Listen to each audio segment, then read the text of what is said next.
Добрый день! Вы смотрите программу «Акцент» в студии Елена Потоцкая. С 1950 года по инициативе ООН отмечается Всемирный день метеорологии. Накануне профессионального праздника метеорологов мы сегодня пригласили Александра Николаевича Оржакова. Александр Николаевич Оржаков в 1996 году окончил Республиканскую физико-математическую школу. После окончания физмат-школы поступил в Российский государственный гидрометеорологический университет. В 2001 году, окончив учебное заведение, работал в гидрологических прогнозах, возглавлял гидрографическую партию.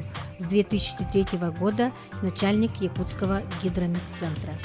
Стоят в эти дни по-весеннему очень теплые погоды. С чем это связано? Пожалуйста, расскажите.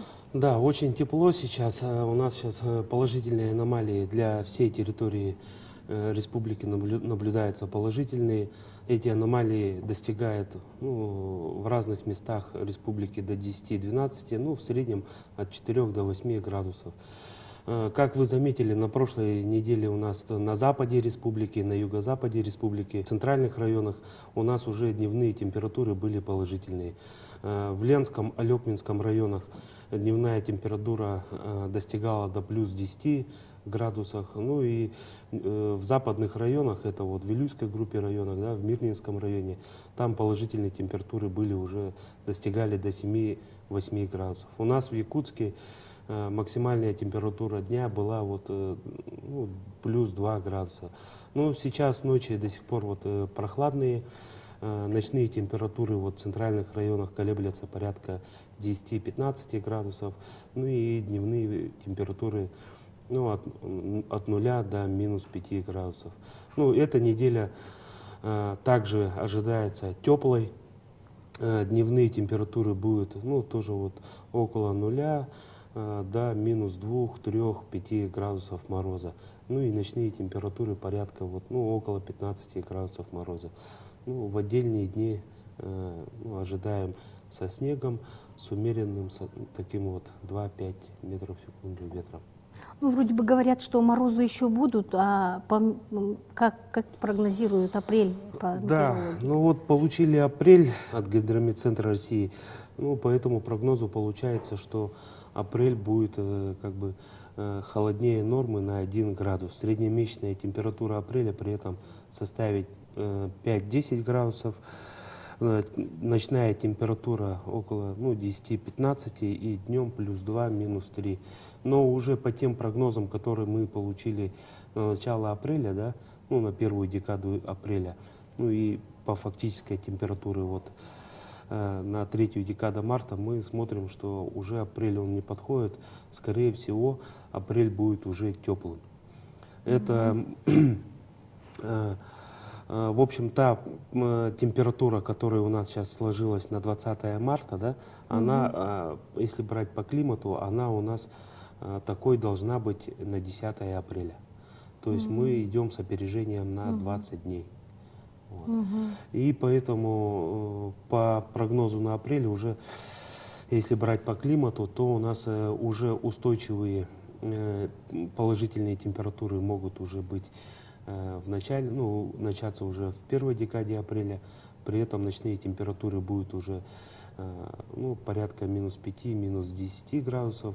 И переход среднесуточной температуры, он обычно у нас переходит к концу апреля, это 30-31 апреля, и переход среднесуточной температуры в апреле может уже перейти уже в середине апреля.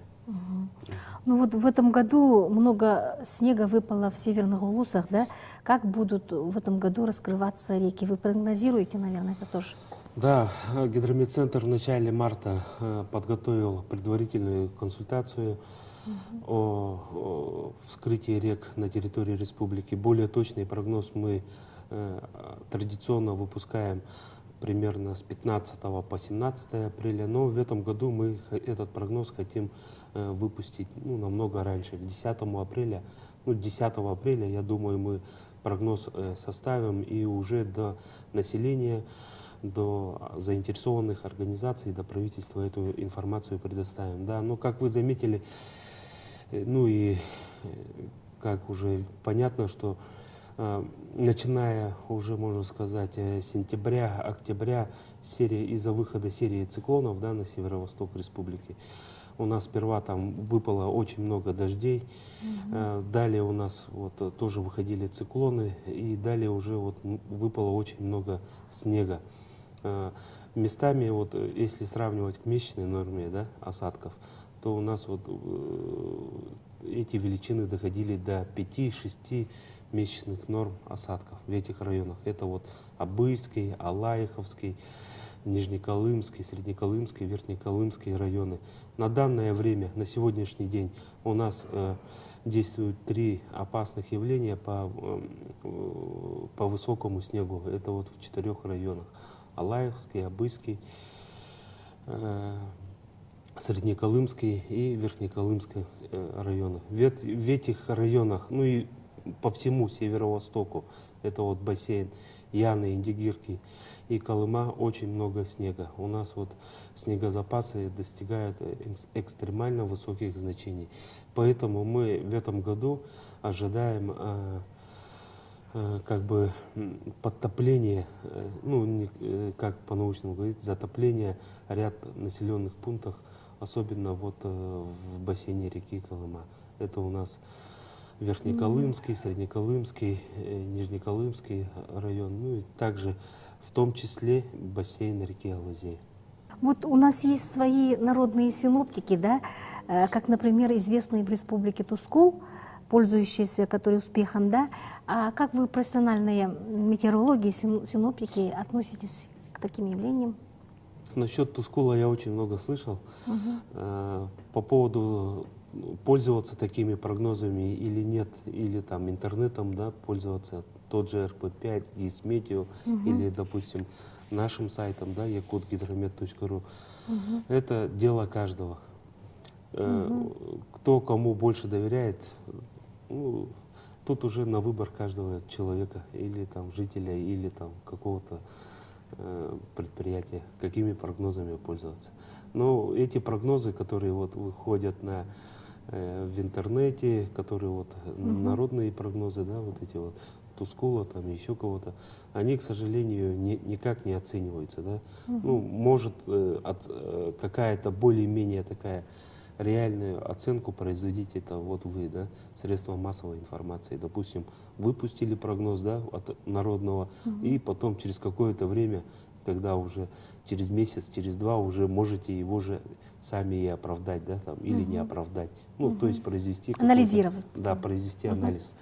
У нас наши прогнозы, после каждого выпуска прогноза мы их оцениваем, производится как бы оправдываемость прогнозов. Ну вот краткосрочные прогнозы погоды, которые мы составляем на сутки, на 2, на 3 суток, довольно-таки по территории и по пунктам она у нас высокая. И составляет от 98 до 99% оправдываемость прогнозов. Долгосрочные прогнозы, которые мы составляем на месяц, у них тоже такая, ну уже не 98, да, 99%, а оправдываемость таких прогнозов у нас колеблется, ну, в среднем от 75 до 85, иногда в некоторые годы эти величины достигают 90-95%. Вот в связи с этим я бы хотела вопрос вот такой, да, а как часто метеорологи ошибаются, бывают такие моменты? Ну, конечно, не без этого прогнозы погоды, как бы, ну, более точные такие прогнозы мы составляем до 3 суток, ну и дальше от 3 до 5 дней и дальше, да, до 10 дней это уже получается консультация. Ну, конечно, бывают сложные, там, когда там надо спрогнозировать ветра, да, или резкие колебания температуры. Конечно, тогда вот ну, синоптики могут ошибиться, да, но там с точностью до градуса. И то мы, когда видим, что у нас прогноз не оправдывается, мы выпускаем уточнение таких прогнозов. Ага, Александр Николаевич, а сколько метеостанций по всей республике у нас на сегодняшний день? На территории деятельности ФГБУ Якутская УГМС на сегодняшний день действует порядка 100 метеорологических станций и порядка 155 гидрологических постов. В том числе у нас работает 15 аэрологических станций, 45 труднодоступных метеорологических станций и постов. Ну, сеть такая у нас большая, самая большая на территории Российской Федерации. А вообще они хорошо оснащены, да? Оснащенность их какая? Да, оснащенность продуктами, топливом, всем обеспечиваем, бланковым материалом. Ну, у нас вот на данное время как бы не хватает вот именно специализированных кадров в части и метеорологов, и гидрологов. Ну, это наши вот такие вот. Вот я как раз и в связи с этим хотела вопрос уточниться. Вот, где можно получить образование метеоролога, чтобы стать метеорологом? Так, ну, самый главный вуз, единственный в России, у нас вот находится в Санкт-Петербурге и готовит таких вот инженеров, метеорологов, гидрологов. Он находится и называется Российский государственный гидрометеорологический университет. Я сам его благополучно окончил в 2001 году. Ну, кроме этого университета у нас вот в МГУ есть кафедра, да, гидрометеорологии. У нас в Якутском госуниверситете, ну, сейчас СВФУ, да, тоже есть кафедра гидрометеорологии. Ну, и что касается среднеспециальных образований, да, у нас вот есть Иркутский государственный гидрометеорологический техникум, который находится в городе Иркутске. Там у нас готовят техников, гидрометеорологов. Александр Николаевич, спасибо вам за беседу. Вы смотрели программу «Акцент». Спасибо за внимание. До следующей встречи.